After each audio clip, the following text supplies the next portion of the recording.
Hello, everybody, and welcome to our MXGP TV studio show here. It's round 9 of the FI Motocross World Championship, the MXGP of Spain at Talavera de la Reina. And our guests today, with myself and Lisa Leyland, are Jorge Zaragoza from Honda Garibaldi. We also have Dirk Grubel, who's the team manager for Red Bull KTM Factory Racing MX2. He's also their technical director there. We also have our final guest of the day, around about 11:20, is Romain Febvre from Monster Energy Yamaha Factory MXGP team. But before we touch in with Jorge, Lisa, first of all, welcome to Spain. Yeah. It was nice and sunny earlier. Yes, it was. The clouds have suddenly swarmed us, and it started to rain. I know, what's going on there? I did ask Jorge, and he's like, this is so unusual. It's strange, isn't it? But hopefully it will clear up. Well, hopefully. But they did say with the weather forecast, 11 o'clock, and it was bang on the money, 11 o'clock, wasn't it? It just started to rain dead on 11, didn't it? But literally. Hey-ho. But anyway, we'll talk to Jorge in a moment. But before we do, Trentino was 2 weeks ago. Here's some action from MX2 Race 1. What a race it was as well. Dylan Ferrandis and Jeffrey Hurlings.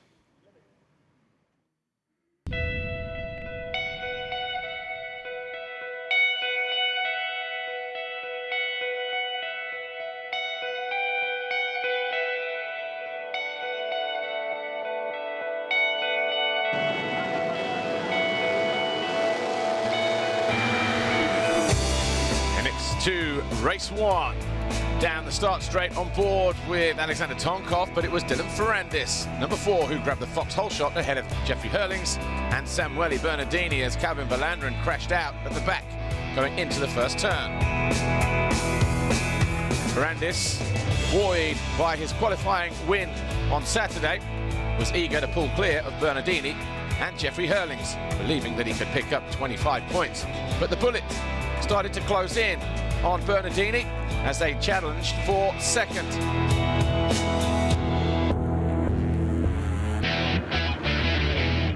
Hurlings made his move on lap 6. He passed the Italian right in front of the main arena. He then went about, closing in on Ferrandis. Meanwhile, Adam Sterry started in 5th, was caught and passed by the 91 of Jeremy Seward, but all eyes were on the battle for the lead as Hurlings closed down the number 4 of Ferrandis. He made several attempts at trying to make the pass for the lead, but every time Ferrandis was able to resist. He made one mistake that allowed Hurlings to close in. Max Anstey a little bit further back started to make his way towards the front. Ferrandis and Hurlings were absolutely bar to bar, neither one giving an inch. Hurlings thought he made the pass at the bottom of the hill. Ferrandis managed to keep it upright and retaliated 2 corners later and burst back ahead of the KTM rider. The fans were loving every minute of it here in Trentino. Ferrandis started to pull clear again, but only by a few bike lengths. And on the final lap, it was as close as this. As Ferrandis and Hurlings duked it out once more on the final turn, it was Ferrandis who came out on top with his first win of the year. Hurlings was 2nd, Jonas was 3rd. Well, that was Trentino. It was 2 weeks ago. Of course, Dylan Ferrandis taking a win there on his Monster Energy Kawasaki and ending that win streak of Jeffrey Hurlings. But as we saw at the top of the program, our first guest is here, and he's a former European 125 and 250 championship racer, now riding in MX2 for his 2nd season with Honda Garibaldi as well, and a nice welcome to Jorge Zaragoza, because it's the first time on the studio show for you. Yeah. Are you nervous? Yeah, a little bit. You're a little nervous? Yes. We won't bite, don't worry. Don't be nervous. But it's round 9 of the World Championship, and it's your home race. Are you looking forward to it? Yes, for sure. You know, this year it's been very difficult with a lot of crashes and small injuries. But, you know, I feel good, and this, you know, is my home track. So, I don't know, I think I can make a good race here. So, just hope that not rain too much. But, yeah, I'm looking for it. Good. You're originally from Valencia, aren't you? Do you still live there, or do you live in Belgium like most other riders? No, this year I'm living in Valencia. Oh, Yeah. okay. Because Yes. when you raced Suzuki, you were in Belgium. Yes, Yeah. yes. And now maybe, you know, this summer, I think I'm go to Belgium some months to train there because here is so hot in summer. Yeah. Well, it's your 2nd year in MX2, as we've said. How are you finding it? Because last year obviously was difficult because of injuries, but are you finding it tougher than you thought it was going to be? Because obviously there's some great riders there in MX2.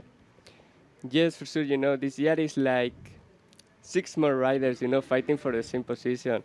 So yeah, this year I was expecting a little bit better, but you know, also last year I only raced like 6 GPs or something like that, and I was feeling really bad for my injury in the back. So for me, it's like this year my first year in the World Championship, because from last year I didn't take almost nothing of experience, you know, of good races. So I'm just taking this year of learning, of trying to make to take the experience, you know, for the next year. I have 3 years in front of me, so I'm just being patient. Patience, that is one thing that I never had, so just try to do this. If today I have to do 14, it's okay. Just try the next day to do a little bit better.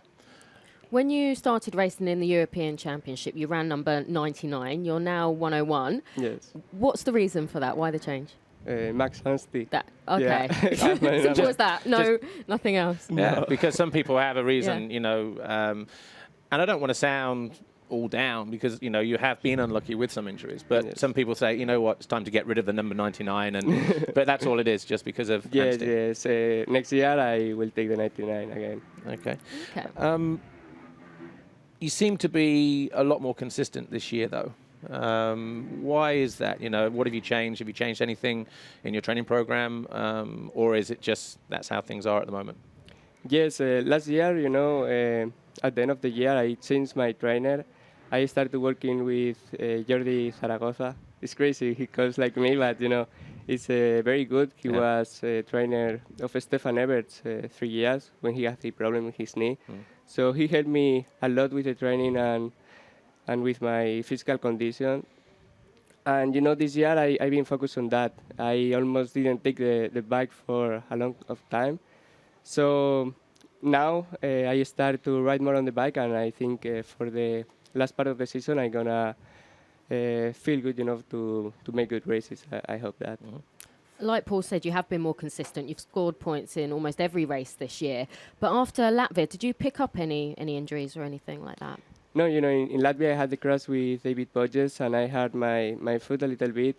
And then, you know, in the next races I was feeling a little bit more bad, but now I feel very good. So This was the crash year. What actually yes. happened? Nothing. I was going from the inside and David from the outside, and we just crossed in the air, and we had a big crash. So yeah, I've been lucky that I had only that small thing on my foot, but yeah, it was a big one. Yeah, I was Okay. lucky. Yeah. very lucky. Okay, social media now. From Cono11 on Instagram. He says, "Hi Jorge, how important is training and being managed by Javier Garcia Vico? And do you see Jorge Prado and you perhaps being on the top of MXGP in a few years' time?" Yes, you know, Vico is helping me a little bit. I'm riding with him the Spanish Championship, and yeah, sometimes I go training with him, and for sure he's a champion. He's a really strong man, so he's teaching me a little bit, you know, about the mentality, you know, to be on the races, focus and all the things, and yeah, for sure I want to be one day in MXGP doing, yeah. Okay. Well, we were just before we meet our next guest, we've got a little bit of time. You said the track was perfect this Yes. morning, but obviously understanding the Spanish a little bit better than us, they said the rain would arrive at 11. It did. What is the forecast for today? Is it going to be all day and a lot of rain, or is it just small showers? I think it's gonna be almost all day, yes. Yeah. So for this No. afternoon, I think it's gonna be wet. So it will make the start very important Yeah, in for qualifying. Sure. Yes, What about the fans here? Pleased to see them.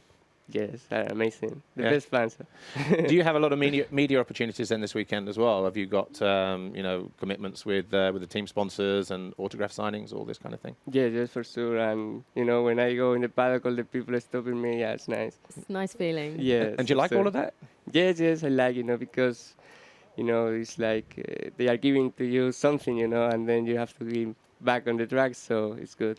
All right. Well, look, Jorge, thanks for joining us here. We are at a time with you. We will meet our next guest in just a moment. That is, of course, Dirk Grubel. He's the team manager for Red Bull KTM Factory Racing and also their race director over at MX2. But before we meet Dirk, here's what happened at Trentino 2 weeks ago in the MXGP race.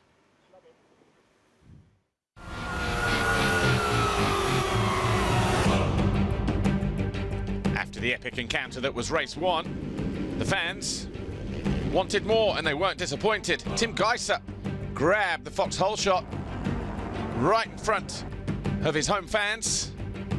As Tony Cairoli gave chase in second. Boutron was third, Paul and fourth, Van Horby, Febvre, Bobryshev and Guillaume were next. Wasn't long though before Tim Geiser started to check out, leaving Cairoli to fend off the challenge of the pursuing pack as Febvre moved past Bobryshev to get himself into sixth. Strybos was in a hurry as well, charged down the inside of Valentin Guillaume as Febvre and Paulin diced over third. Febvre made his move at the top of the hill and made it stick through the bottom left-hander and then set about Tony Cairoli. Wasn't long before Van Horbeek and Strybos also followed through, leaving the Frenchman down in seventh. All things were looking good for Tim Geiser. He was about 6 seconds clear, but then this went wrong. Caught the bank, went down hard. The Slovenian's lead was gone. He remounted in sixth, just ahead of the Frenchman Paulin, but Tony Cairoli accepted the gift with both hands and tried to run away once more. But with Febvre sensing his nearest rival down on the deck, he knew it was an opportunity to pick up more World Championship points to close in on the championship lead. There was nothing in it between him and Cairoli. And with 4 laps to go, it was a dogfight between Cairoli and Febvre as they pulled clear of Bobryshev, who was left behind in third. Febvre got alongside Cairoli, made this move to push the Italian back into second as Geiser nudged aside Van Horbeek to take care of fourth, which would get him on the podium and push Strybos off it into fourth. The fans had just witnessed an epic Grand Prix here at Trentino, and in the final corner it was Febvre who just hung on for his first victory in 4 races from Tony Cairoli, but it was the Italian who was victorious for the second week in succession. Geiser leads the championship, but Febvre is now just 4 points behind. But what a day here in Trentino. Tony Cairoli, Romain Febvre, Tim Geiser, your top 3 as we head to round 9. It's Tim Geiser who still leads by the narrowest of margins. Well, that was Trentino a couple of weeks ago, and it was an epic Grand Prix in every sense of the word, both in MX2 and in the MXGP race, as you just saw there. But Dirk Grubel is here now. He's our second guest from the industry, of course, Red Bull KTM Factory Racing, MX2. Team manager and still technical director, I believe? Yes. Yeah. Well, welcome to our show again. And Thank welcome you. to Spain. Rainy Spain. No, it started a bit drizzling now. It was nice and sunny before, but I hope it's going to come back. Apparently it's going to rain all day. No, Jorge no, Zaragoza said Yeah, he did. Jorge Zaragoza, the weatherman. All day he said. I hope not. Yeah, we hope not. Yeah. Okay, halfway point of the season. And things are looking good for you guys over at Red Bull KTM, certainly in the MX2 category. What are your thoughts? Yes, I mean, it's good to see this year Jeffrey Herling's a different type of rider. Yeah. Like, not as pushy as in the past, that he want to lead from the first lap on every single lap of the race and push too hard to get forward. Now it seems like all his injuries over the last 2 seasons, what cost him the title, he smartened up a bit and he matured. Had to go through a lot of pain, obviously, and was a steep learning curve. And this year we could start already in the preseason races that he takes his time, he watches another rider, stays behind him, studies him, and makes his pass when he feels for it. Mm. But obviously we're going to go through this now and introduce all the riders from MX2. We'll start with Davey. He arrived late in MX2 last year because he started the season in EMX 250 class. That's correct, but how is his... how are you looking at his season at the moment? Are you happy with the way things are progressing with him? For him, it was a rough start. I mean, right away in Qatar, he looked okay, But then he had that strange crash a bit, went down, broke the collarbone, and yeah, of course, that's a big bummer for every rider. The first race of the season to go down and break a collarbone, and yeah, it was a big setback for him. He came back, not 100% healthy, let's say, like all of the guys. When it's they missed 2-3 races, they want to be back in the scene and in the racing, and yeah, struggled a bit with the fitness then because he could not train, and yeah, you playing catch up the whole time. Overseas, struggled a bit with the whole setup. Never been so far away, so long time, all by himself with the team, without the parents, and he's a young kid still. Yeah. And yeah, you could see Mexico was not really his game. Struggled also with the track, but now he got another setback, breaking the other collarbone. And he started riding last weekend actually, and what I hear so far, he looks pretty motivated, looks pretty confident, but he don't want to come back too early this time. Yeah, like you said, Dave, he has been struggling from the start. Yeah. When he does come back, what are you going to be aiming for him then? For me, his aim should be top 10, to be honest. Like first, be solidly inside top 10, be safe there, and then take the steps from there. I mean, last year, sometimes it went a bit too easy. If you look also at polls, and sometimes Davey came then into the MX2 races in Majora, and then like in Latvia, leading races in Assen. But well, Jeffrey was not there, Ferrandis was not there, Guillaume was out, and there was 4 or 5 guys not racing there. And this year everybody's back. So you set your goals, I think, a little bit different. Yeah, you've got to be realistic. Exactly. Don't you? Yeah. Everything outside top 5 still now this year is still a very, very good result, especially for a newcomer. So it was a bit too easy last year, let's say, sometimes, that they finish in the top 5 or top 6. So, but it's a harder game this year for sure. Yeah. And what about Paul's third in the championship at the moment? He's not seen too much of the podium this year, has he? Is that kind of what you expected after last year? No, but also himself, he doesn't. He expected more. Yeah. He need to stop his crashing.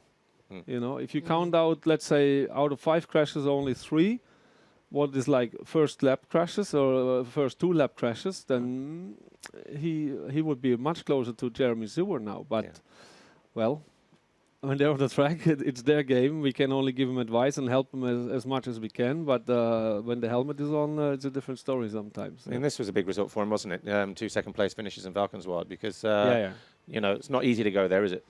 No, but he likes sand. I mean, that's his turf where he comes from. Latvia is pretty similar where he grew up in. It's kind of sandy soil up there, and he likes to race that kind of tracks.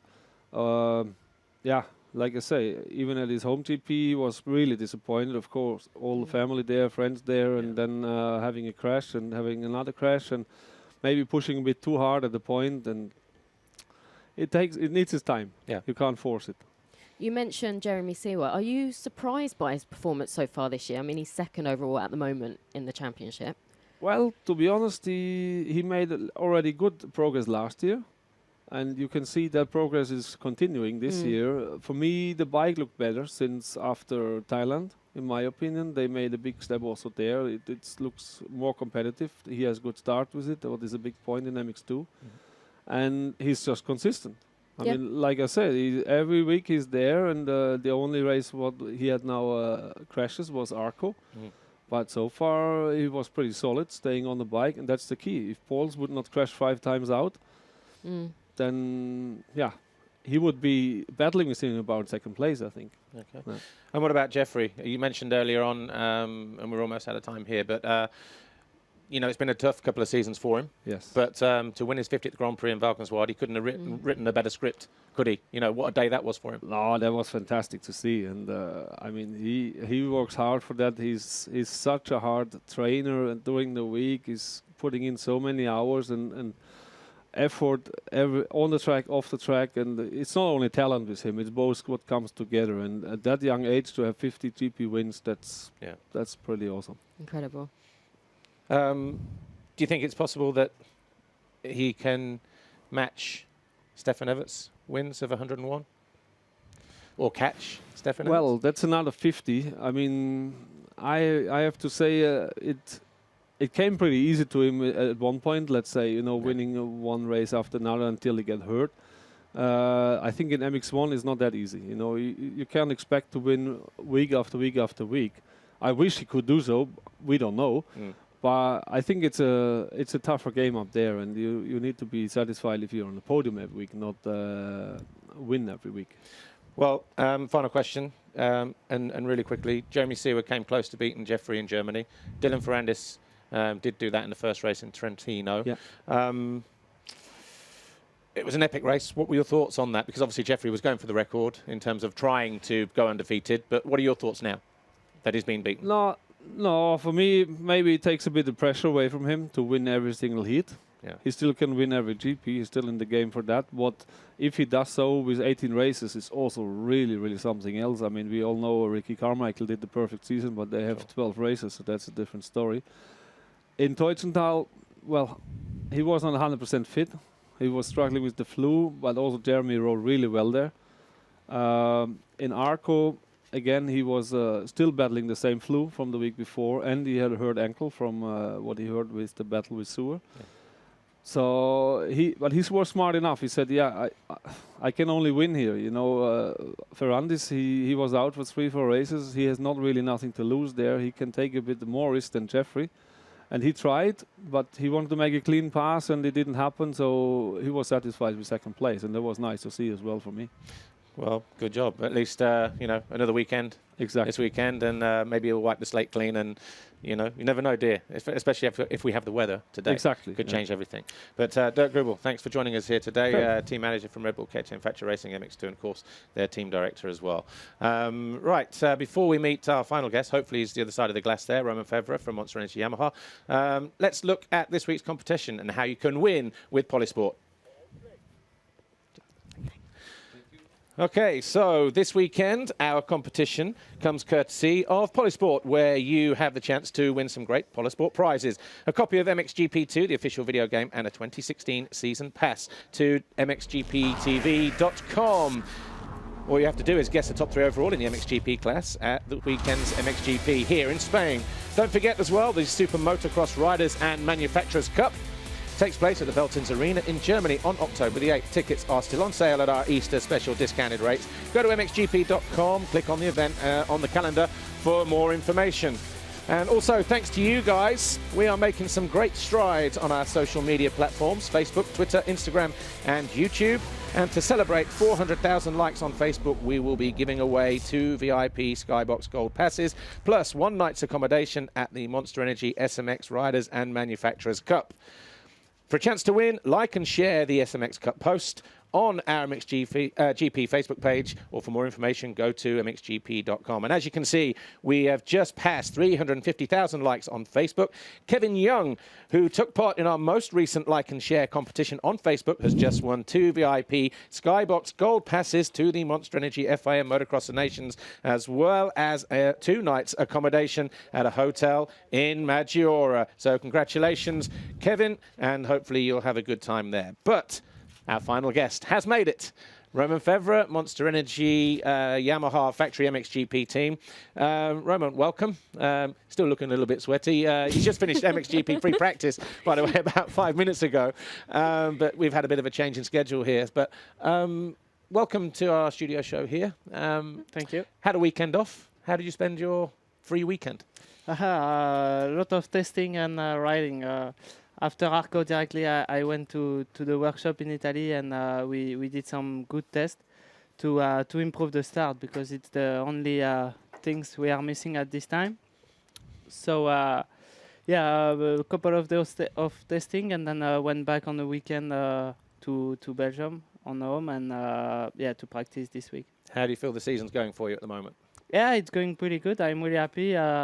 Make some mistake, but it's like this. It's not easy to win every single race. I try my best every time.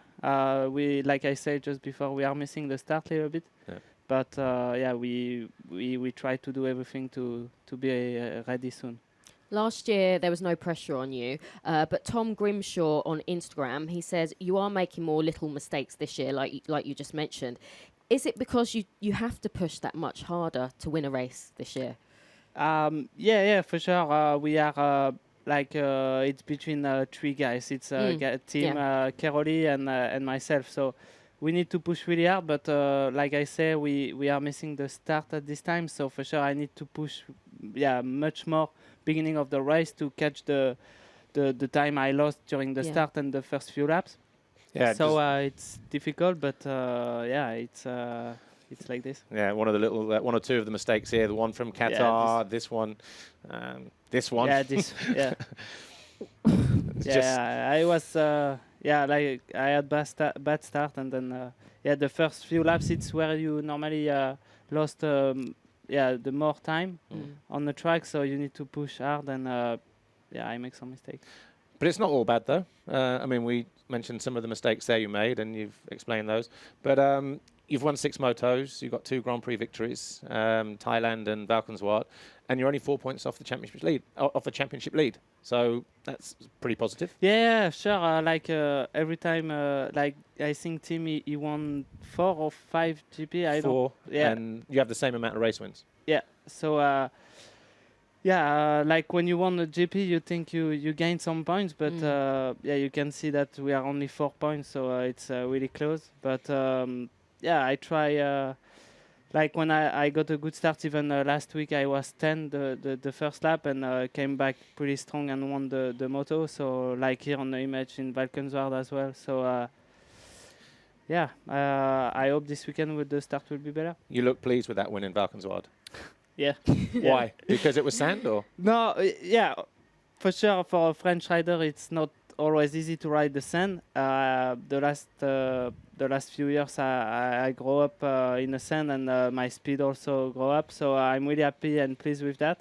But I was the first moto. I was third, and then second, and then I lost the rim. So Nigel passed me, and then I was third. So I was really like.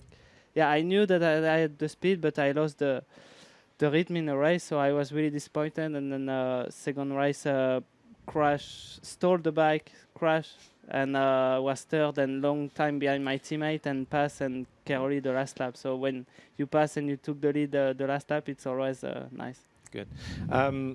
We are in Spain at the moment, but next week you're going home, MXGP of France at Saint-Jean. You won there last year at Villars. Are you looking forward to going back? Yeah, sure. The French GP, it's always the home GP for every rider. It's always special. So I know the French crowd. It's one of the best. So I'm really looking forward next week. How was that going past the crowd on the final lap, race 2? Yeah, and it was my first GP, so exactly. First GP win. So it's even more special, and it's really comparable to my title. The first GP in France. On the front of the home ground, it's really good. Incredible atmosphere. Right, social media now. Sophie Sharp 15 on Instagram says, "What's the best experience you've ever had racing?" I have a funny feeling I know what you're going to say, but you have many things. First, I'm really pleased to ride the GP.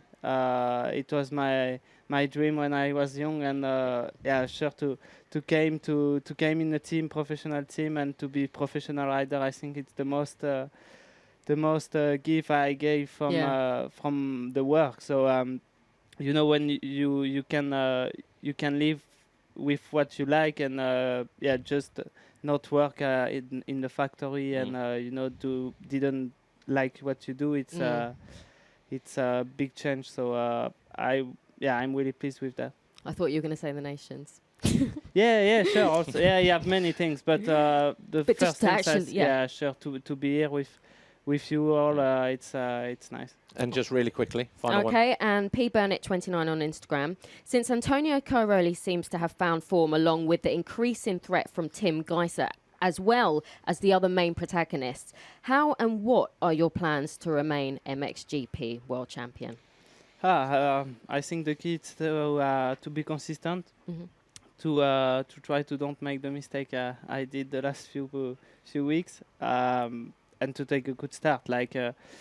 At this time, I think between Honda and KTM, they have all shot. So it's difficult for us, but I think we improved a little bit last week.